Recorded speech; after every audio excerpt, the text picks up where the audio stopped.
एक नई कहानी सुनाने जा रही हूँ। एक बार महात्मा बुद्ध एक गांव में अपने शिष्यों सहित घने पेड़ की छांव के नीचे बैठ थे।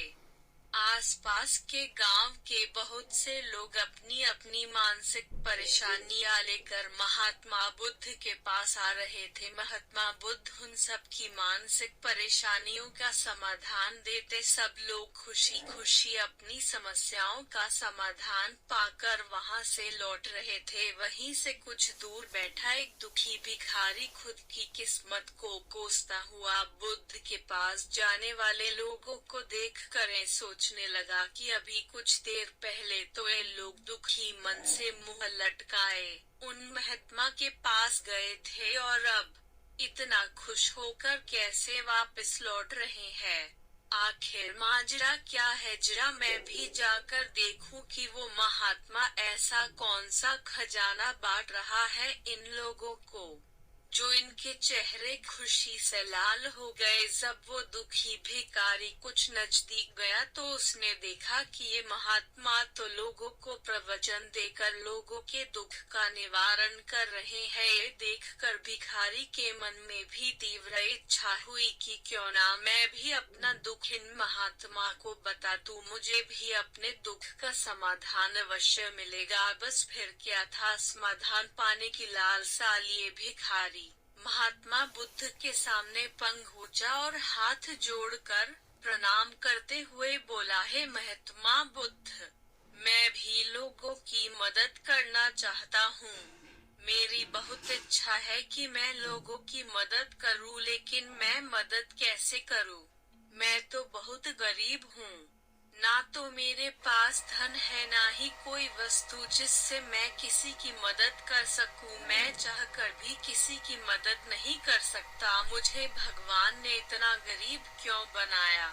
हे महात्मा, मुझ पर कुछ कृपा करो। इतना बोलते हुए भिखारी रोने लगा। महात्मा बुद्ध बोले, तुम बहुत अज्ञानी हो, क्योंकि तुम अब तक इस भ्रम में जी रहे हो कि तुम्हारे पास कुछ नहीं, जबकि दूसरों को कुछ देने के लिए तुम्हारे पास बहुत कुछ है। तुम बिना धन और वस्तु के भी दूसरों की मदद कर सकते हो। तुम्हारे पास जुबान है जिससे तुम मीठे शब्द बोलकर किसी के दुखी चेहरे पर मुस्कान ला सकते हो। इन्हीं शब्दों की ताकत से तुम किसी के भी टूटते हौसलों को फिर से मजबूत कर सकते हो। इन्हीं शब्दों की ताकत से तुम किसी के भी मन में सकारात्मक विचारधारा के बीज बोकर उसको गलत रास्ते पर जाने से रोक सकते हो। तुम्हारे पास दो हाथ है जिससे तुम किसी भी कमजोर और लाचार की मदद कर सकते हो।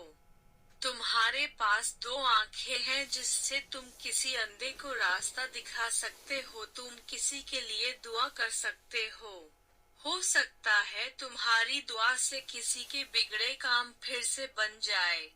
तुम किसी के अच्छी सेहत की कामना कर सकते हो, लेकिन अज्ञानतावश तुम अब तक इस बात को समझ नहीं पाए और इस भ्रम में अब तक जीते रहे कि तुम्हारे पास मदद करने के लिए कुछ नहीं। किसी की मदद करने के लिए धन और वस्तु का होना अनिवार्य नहीं है। बिना धन और वस्तु के भी हम कई प्रकार से लोगों की मदद कर सकते हैं। महात्मा बुद्ध के ज्ञान भरे इन सुंदर वचनों को सुन भिखारी के चेहरे पर मुस्कान आ गई और वो खुशी से झूमता हुआ वहां से चला गया। तो देखा दोस्तों, महात्मा बुद्ध के इन बातों से कितना सुंदर ज्ञान जानने को मिला। आज के समय में ऐसे ही बहुत से लोग हैं जो यही सोच सोच कर दुखी होते रहते हैं कि मेरे पास ये नहीं वो नहीं, बल्कि जो है उसी में संतोष करना सीखो और बिना किसी मतलब के लोगों की मदद करो।